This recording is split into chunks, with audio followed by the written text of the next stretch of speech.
So President Obama's former aides are analyzed like members of an insurgent network in a memo that reportedly circulated inside the Trump White House in early 2017. That's according to New Yorker magazine, which reports on it in a document entitled The Echo Chamber that accuses Obama officials of an organized effort to undermine Trump's foreign policy.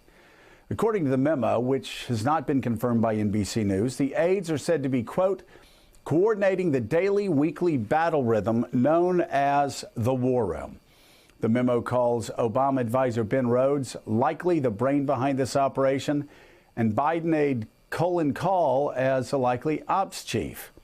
Rhodes and Kahl told the New Yorker there was no echo chamber, network, ops chief, or virtual war room. With us now, staff writer for the New Yorker, Adam Ittis, who co-authored the article with Ronan Farrow. Also with us, White House correspondent for PBS NewsHour, Yamiche Alcindor. So, Adam, tell us about this continued obsession with the Obama team from the Trump White House. It sounds like conspiracy theories being passed around early in the Trump administration. Yeah, I think we can sort of empathize to a degree. This was that we had an election, and people thought that when they came in with the new administration, they were going to be able to institute their policies, and they saw a wave of leaks, and they saw a wave of criticism that made it hard for them to do what they thought they were going to be able to do, and so that fueled fever dreams. It fueled conspiracy theories on all sides about who was behind the leaks and who was orchestrating this. And a group of people seized on the idea that there was this echo chamber that was being run by Ben Rhodes, who was Obama's Deputy National Security Advisor, and Colin Kahl, who was working for the Vice President, because they were very active on Twitter in particular. And these people thought that these folks were organizing, working with holdovers who were inside the administration and had stayed over during the transition to try to undermine the new administration. And this memo is really a window into the psychology of people who were working in that very divided White House at that time. You know, and Yamiche, this obsession with Barack Obama from Donald Trump has been going on for years now.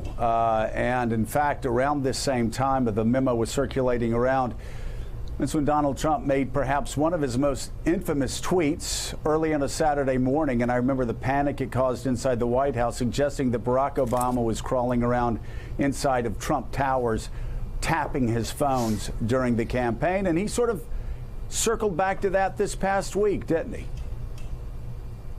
I think that he absolutely circled back to that this week. This is a president that it's been openly talked about conspiracy theories. The fact that he had that interview with Fox News where he used air quotes to talk about the Department of Justice. This is someone that has been questioning whether or not the United States and the people who work for him are in fact part of this deep state conspiracy theory. I was out in West Virginia this week. There were so many people, voters, supporters of President Trump, who believe that there's some sort of calculated effort to undermine his presidency. And there's this idea that people are really feeding into this. This isn't just kind of a memo that might be circulating that people are questioning. The question I have, though, is how is this impacting the career staff's ability to work? How do people deal with this if you have people that think that they're part of a deep state?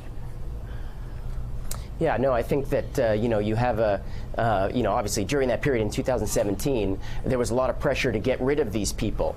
And a lot of them in the summer of 2017 sort of moved out and they were sent back to the agencies where they had originated outside. They left the NSC. And so you've had this cycle. There's no question that it's impacted them.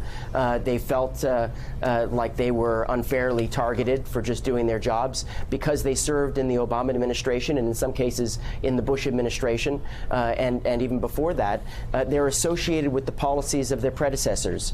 And you had a team come into the White House that wanted to disassociate this president from all of those policies. And so naturally, they looked like they were out of place and were naturally suspected. And so, the effort to get rid of them kind of culminated in the summer of 17, and you had a battle between kind of the globalists who were inside the NSC and the nationalists led by Steve Bannon, and you had casualties basically on both sides, where Steve Bannon was obviously pushed out, and later H.R. McMaster was pushed out. Adam, quick question, Philip Bump from the Post.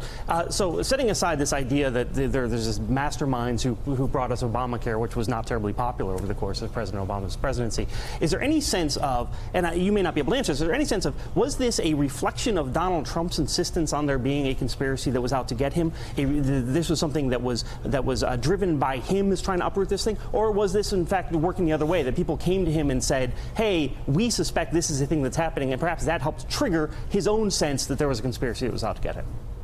I'm not really sure, actually, what the originator is. I think a lot of Trump's advisors, or those that were looking to get his attention and be his advisors, told him that they suspected that this was what was going on behind the scenes. And so they fueled his sense of encirclement, which he already felt.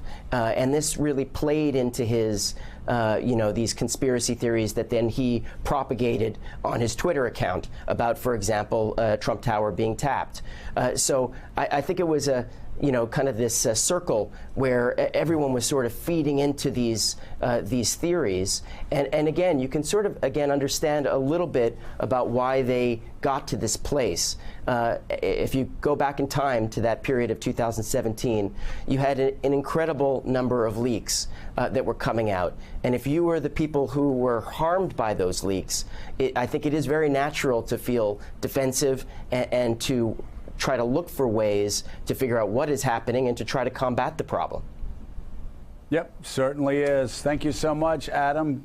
We really appreciate it, and we'll be reading your story in the New Yorker. Yamiche, we're at the end of the week. Right now, it seems like Jeff Sessions is center stage. Where does that conflict go between the president and his attorney general? I think this conflict is only going to escalate. Before Jeff Sessions came out with that statement, everyone was saying all around Washington, what's Jeff Sessions going to do? Is he going to try to stay quiet and just keep his job and keep his head down, which is what he's really been doing for most of the time that he's been attorney general. But yesterday when he said he wasn't going to be influenced by political things and that he wasn't essentially going to be bullied by this president, that tells me that Jeff Sessions is starting to feel as though he has to push back publicly. He has to speak out and talk about his reputation. And that means that that's going to make Donald Trump even more angry. So President Trump feels as though he can't fire Jeff Sessions because of all sorts of reasons, with chief among them that senators say that they have his back. But I think that if Donald Trump continues to be angry at Jeff Sessions, we could start being on Jeff Sessions' watch. I know yesterday I was calling sources just to try to figure out, is Jeff Sessions going to be in his job today?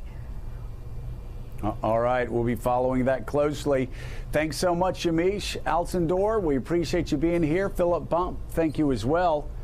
And still ahead, the two people who prosecutors say helped keep the president and his affairs secret during the election have now turned on him. First, his former fixer, now his favorite tabloid CEO. Morning Joe will be back in 1 minute.